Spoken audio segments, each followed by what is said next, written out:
നമസ്കാരം. ഇറാൻ സമാധാന ചർച്ചകളിലെ ഡിപ്ലോമാറ്റിക് എഫേർട്സിന് പ്രൊപ്പോർഷണലായ ഒരു മൂവ്മെൻ്റ് ആയിരിക്കും നാളത്തെ ട്രേഡിംഗ് സെഷനിൽ ഗ്ലോബൽ മാർക്കറ്റിലും ഇന്ത്യൻ മാർക്കറ്റിൽ നിന്നും നമ്മൾ പ്രതീക്ഷിക്കേണ്ടത്. 60 ദിവസത്തിനുള്ളിൽ യുഎസും ഇറാനും സമാധാന കരാറിൽ ഒപ്പുവെച്ചേക്കുമെന്നാണ് മാർക്കറ്റ് പൊതുവെ വിശ്വസിക്കുന്നത്.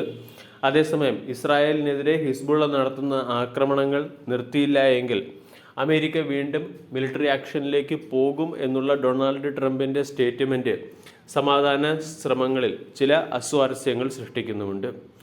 അതേസമയം പൊതുവെ അമേരിക്കയും ഇറാനും ഉടൻ തന്നെ സമാധാന കരാറിൽ ഒപ്പുവയ്ക്കും എന്നുള്ള ശുഭപ്രതീക്ഷയുമാണ് മാർക്കറ്റിനുള്ളത്. അതുപോലെ തന്നെ അമേരിക്കയുടെ വളരെ പ്രധാനപ്പെട്ട ഒരു എക്കോണമിക് ഡേറ്റയായ പേഴ്സണൽ കൺസപ്ഷൻ എക്സ്പെൻഡിച്ചർ ഡേറ്റയും നാളെ പുറത്തു വരാനുണ്ട്. അതുകൊണ്ട് മാർക്കറ്റിൽ ഒരു കോഷ്യസ് അപ്രോച്ച് വേണം നമ്മൾ പ്രതീക്ഷിക്കേണ്ടത്.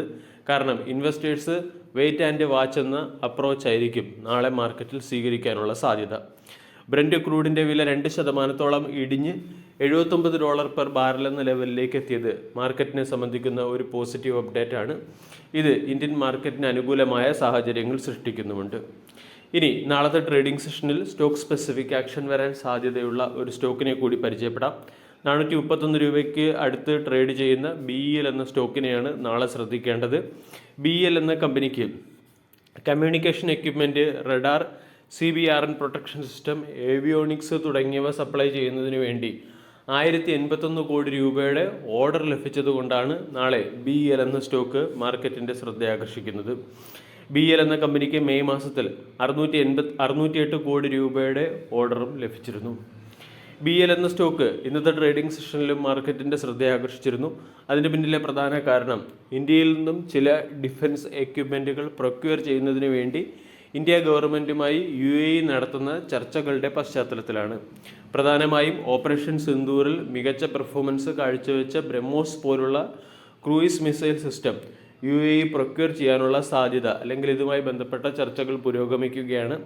അതിൻ്റെ ഇമ്പാക്റ്റ് ഡിഫൻസ് സെക്ടറിലെ സ്റ്റോക്കുകളിൽ പ്രത്യേകിച്ച് BEL പോലുള്ള സ്റ്റോക്കുകളിൽ പ്രതിഫലിക്കാൻ സാധ്യതയുണ്ടെന്ന് അനലിസ്റ്റുകൾ പറയുകയും ചെയ്യുന്നു.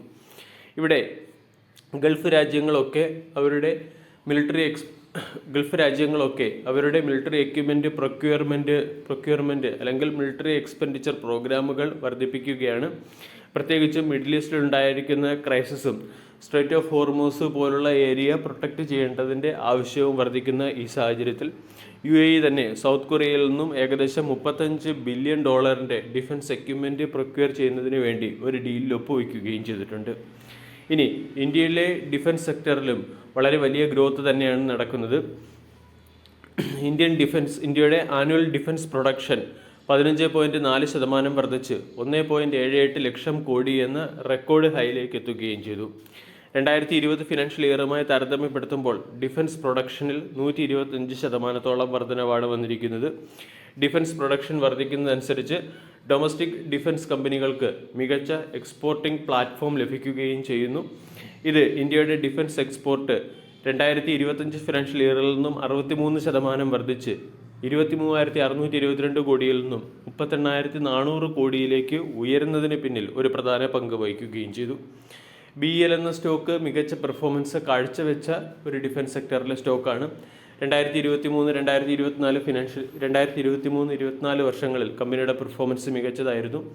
2023 84% റാലിയും 24 54% റാലിയും നൽകിയ സ്റ്റോക്കാണ്. ഇപ്പോഴും ഇയർ ടിൽ ഡേറ്റിൽ 7% റിട്ടേൺ നൽകി 431 രൂപയ്ക്ക് അടുത്ത് ട്രേഡ് ചെയ്യുന്നു. 450, 470 തുടങ്ങിയവയാണ് ഇനിയുള്ള പ്രധാന റെസിസ്റ്റൻസ് ലെവലുകൾ.